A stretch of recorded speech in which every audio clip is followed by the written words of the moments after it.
Alright, this is Earthworm Jim for the Sega Genesis. I picked this one up loose, but let's pop it in the Genesis and check it out.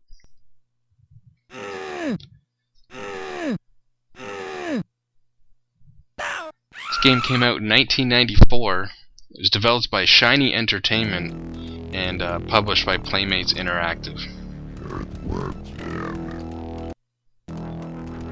First thing you'll notice, really great graphics.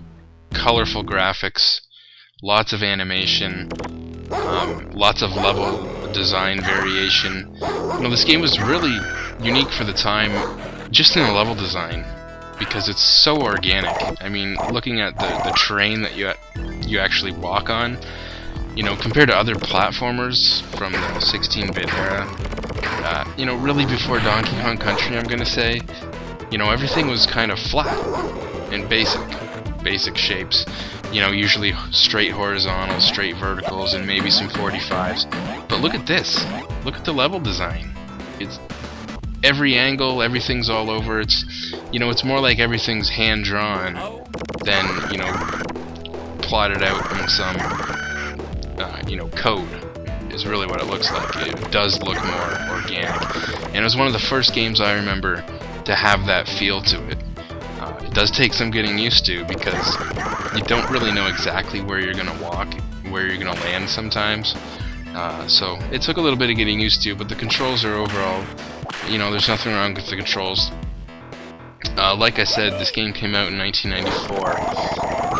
I played this game originally on the Super Nintendo, because I owned a Super Nintendo back in the day. And, you know, I was worried to see how this turned out on the Genesis when I picked this up. I had never seen it on the Genesis before, and this is such a colorful game. I mean, like I said, the graphics in this game are amazing, and there's, you know, a lot of colorful detail.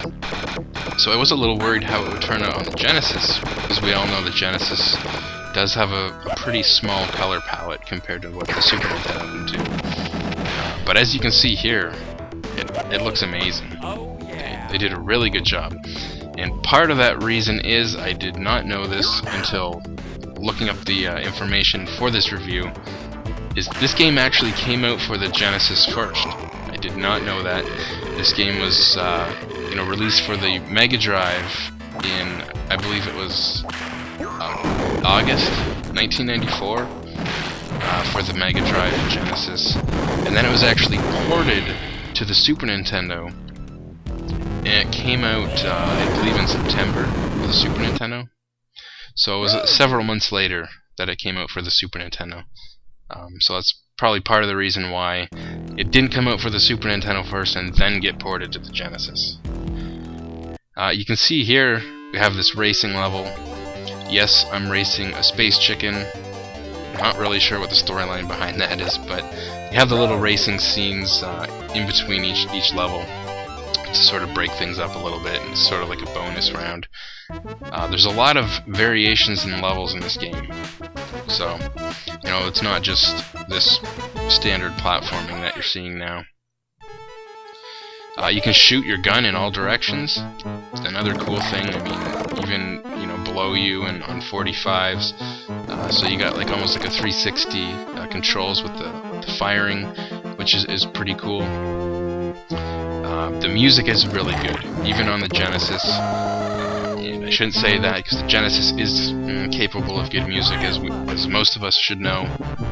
Streets of Rage, that's all I have to say, if anyone ever doubts that.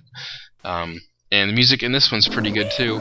Tommy Tallarico did the music for Earthworm Jim, and I've mentioned him before because he used to have a video game review television show back in the day, called Electric Playground, or later I think they called it Reviews on the Run. It was on G4 Tech TV and a lot of other channels. I used to watch that show all the time, and you'll remember Tommy Tallarico was on the show for a while, and that's how I originally knew him from. But he's actually a composer. He does a lot of music and sound effects in video games, so he did the music in this one, and it's pretty awesome too. This game was also ported to the Game Boy, but it's also ported to the Game Gear and Sega Master System.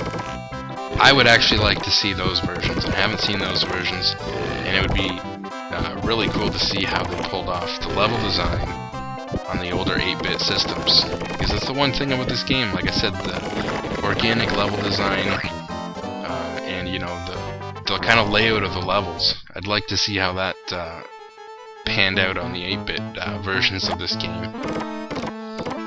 There's also a special edition of this for the Sega CD.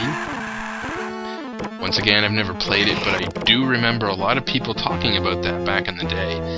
And there really weren't a lot of people talking about Sega CD games. And that's the one I remember people actually talking about, is it being the superior version of this game. The music's better. Obviously, it's CD audio. It does actually use Redbook audio for the soundtrack. So, you know, the music, the soundtrack is better. Improved graphics, expanded levels. In the Wikipedia site, it does say enhanced graphics. It says 256 color graphics, which is kind of weird because, as far as I know, correct me if I'm wrong, but the Sega CD does not enhance the Genesis color palette in any way. It's not capable of doing that. The 32X does. It's got its own video processor, and you're hooking your television up through that. The Sega CD doesn't do that. It's not really capable of expanding on the colors. So they're saying that it has 256 color graphics, and they're saying that as if it's better, but I'm not really sure about that. This underwater part is pretty awesome. Here you are controlling this you know, little submarine vessel, and all you can do is rotate the thrusters. So left and right rotates the thrusters clockwise and counterclockwise, and then A, you know, uses the thruster. And think like Lunar Lander, like Atari, old school Lunar Lander kind of game, and you pretty much got the idea here. It's pretty frustrating. You know, you've got to go fast enough because you're going to run out of air. But every time you hit the walls, you crack the glass canopy, and eventually you'll die, you know, if the canopy collapses in. So you gotta hurry up, but you don't want to hit the walls. So this took me several tries, and I thought I'd leave this part in here and it complete from beginning to end, because it is pretty cool. Frustrating, but cool. It's fun. I love the underwater effects that they did in this level. You know, on the background and the foreground, it has like a distortion, sort of distorting the whole image. You know, as if you're looking through water, and you can see it here in the actual, you know, platforming areas. That the whole thing's kind of wobbling with the water, which is a pretty cool effect for the time.